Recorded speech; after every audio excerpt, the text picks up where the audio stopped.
Guys, besides all problems we have around, we have a big problem going on everywhere. I am talking about health issues, and this is backache. Backache or backache, whatever you want to say. Back pain एक बहुत ही common issue बन चुका है आजकल के दौर में। और मेरे ख्याल से हर दूसरे इंसान को बैक जरूर होता है, बैक में पेन जरूर फेस करता है। मल्टीपल रीजंस होती हैं इसकी, लेकिन बेसिक सेम है सब में कि आपकी बैक वीक, आपकी जो लोअर बैक, स्पेसिफिकली ज्यादातर लोअर बैक में पेन देखने को मिलती है, तो वहां पे कुछ गड़बड़ हुआ करती है। पहले हम बात कर लेते हैं कि हमें पेन किस किस तरह से देखने को मिलती है। बहुत सारे लोगों को डिस्क बल्ज या डिस्क हर्निएशन का प्रॉब्लम होता है। कुछ लोगों को वैसे आपके बैक मसल्स वीक होने की वजह से सिर्फ नर्व कंप्रेशन फील करना पड़ता है, शियाटिका पेन होता है। वो आपकी लेग्स में भी चला जाता है, शियाटिका है, और जो डिस्क कंप्रेशन में नर्व कंप्रेशन की वजह से होता है वो आपकी लेग्स में आपको पेन फील करवाता है। तो ये सारे इश्यूज आपको देखने को मिल रहे हैं आजकल, बहुत कॉमन। और मोस्टली आपको एमआरआई के रिजल्ट में यही देखने को मिलता है कि आपका डिस्क हर्निएशन है या डिस्क बल्ज है, नर्व रूट कंप्रेशन देखने को मिल रहा है, इस तरह की चीजें। लेकिन ये इतना कॉमन होता क्यों जा रहा है? जो मेन अक्सर में प्रॉब्लम है वो ये है कि क्यों इतना कॉमन हो रहा है।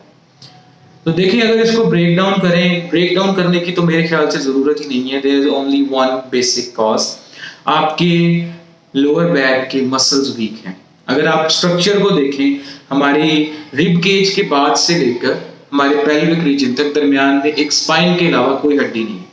तो सारा सपोर्ट वो स्पाइन कर रही है। स्पाइन में आपको फिर नजर आएंगी डिस्क, इंटरवर्टिब्रल डिस्क, जो कि आपका प्रेशर बियर कर रही है। अब उन पर कितना प्रेशर पड़ता है ये डिपेंड करता है कि आपके मसल कितना वजन होल्ड कर रहे हैं। अब वो लोग जिनकी बैक स्ट्रांग है, जिनकी मस्कुलर बॉडी है, लीन बॉडी बनाई है उन्होंने, बड़ा मुनासिब सा वेट है और everything is just excellent, specially जो सिक्स पैक्स बनाए हैं, V cards and all that, तो जो फिजिकली इतने फिट हैं, उनकी बॉडी का जो ऊपर बॉडी का सारा वेट है वो सिर्फ डिस्क पर नहीं होता, बल्कि उसके साथ साथ उनके मसल्स उनका वेट बियर कर रहे होते हैं। तो उनकी नर्व पर उनकी डिस्क पर इतना प्रेशर पड़ता नहीं है।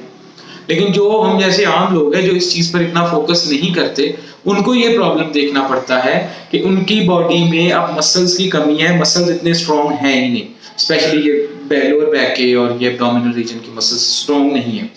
तो आपका सारा जो वेट है वो बियर कर रहे हैं आपकी डिस्क, और वर्टिब्रल डिस्क के ऊपर जो प्रेशर एक लिमिट से ज्यादा पड़ता है, भले आपका अपना वेट ज्यादा हो, ओबीज हो आप, या आपने कोई वैसे वेट उठाया हो, दोनों केसेस में वो प्रेशर पड़ेगा डिस्क के ऊपर।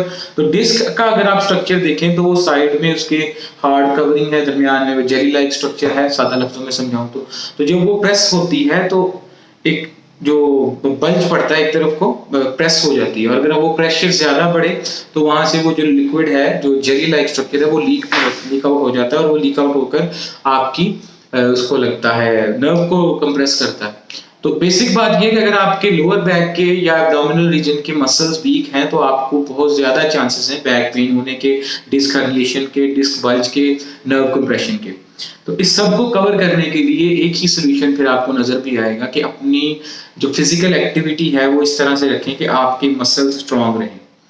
उसके लिए क्या करेंगे आप वर्कआउट कर सकते हैं। अगर आपका सेडेंटरी लाइफस्टाइल है, आप किसी ऑफिस में जॉब करते हैं या ऐसा कोई हार्ड वेट लिफ्टिंग वगैरह वाला काम नहीं करते, जो कि जैसे मजदूरी वगैरह है, तो इस तरह के काम अगर नहीं करते तो आपको वर्कआउट करना पड़ेगा जिम जाके प्रॉपर। अगर वो आप नहीं करते तो फिर आपका काम ऐसा होना चाहिए जिसमें आपको कुछ एक्स्ट्रा एफर्ट करनी पड़े, आपके मसल स्ट्रांग रहे।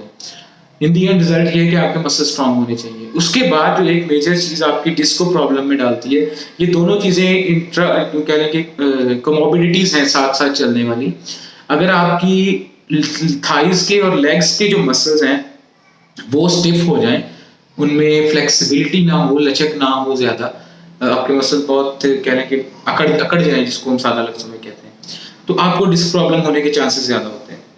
या फिर अगर आपकी डिस्क में प्रॉब्लम हो जाए तो भी आपके मसल स्टिफ हो जाते हैं, अकड़ जाते हैं। तो अपनी लेग्स को मसाज भी दें और इनको मूवमेंट में भी रखें। इनकी एक्सपेंशन रिलैक्सेशन की टेक्निक्स यूज करें, आप एक्सरसाइज करें, रनिंग करें, वॉक करें, आप स्क्वाट्स करें, व्हाटएवर, अपनी लेग्स को मूवमेंट में रखें, अपने लेग्स के मसल स्ट्रांग और फ्लेक्सिबल रखें।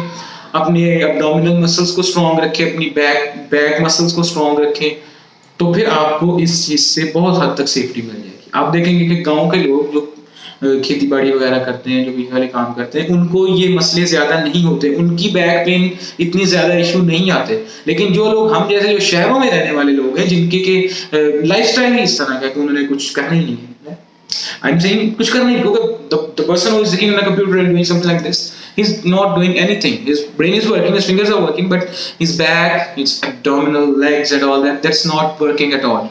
तो इसका रिजल्ट यही निकलेगा कि आपको आने वाले टाइम में पेन्स फील करना पड़ेगी, पेन्स फील करना पड़ेगी। इसका सोल्यूशन यही है कि फिर वर्कआउट करें, अपने मसल्स को स्ट्रॉन्ग करें, स्ट्रेचिंग लाजमी करें, योगा करें। आप इस तरह से आपके मसल्स मूवमेंट में रहने चाहिए, फ्लेक्सिबल रहने चाहिए और स्ट्रॉन्ग भी होने चाहिए। This is the only solution for back pains. और अगर आपको ये हो जाता है तो फिर भी दिल छोटा मत करें और ज्यादा बड़ा भी मत करें, अपनी केयर करें, अपनी डाइट अच्छी करें, अगेन यही वर्कआउट करें। लेकिन अगर आपको प्रॉब्लम हो चुका है तो फिर आपको वर्कआउट जरा ज्यादा कॉन्शियसली करना पड़ेगा, केयरफुल होकर करना पड़ेगा कि कोई ज्यादा इश्यूज ना हो जाए। उसके लिए आपको प्रॉपर गाइडेंस लेनी पड़ेगी, एक डिटेल गाइड लेनी पड़ेगी। और फिर अपने मेडिकेशन भी यूज करें, एंटी इन्फ्लेमेटरी वगैरह, ताकि वो जो इन्फ्लेमेशन आपकी हो रही है नर्व पे डिस्क बल्ज की वजह से, डिस्क हर्निएशन की वजह से, वो भी रिकवर हो। तो ओवरऑल आपका जो सबसे मेन पर्पस है वो है अपने मसल्स को स्ट्रॉन्ग करना, अपनी बॉडी को स्ट्रॉन्ग करना। क्योंकि अल्लाह ने आपको ये बॉडी दी है और इसकी केयर करना भी आप ही की जिम्मेदारी। Thank you.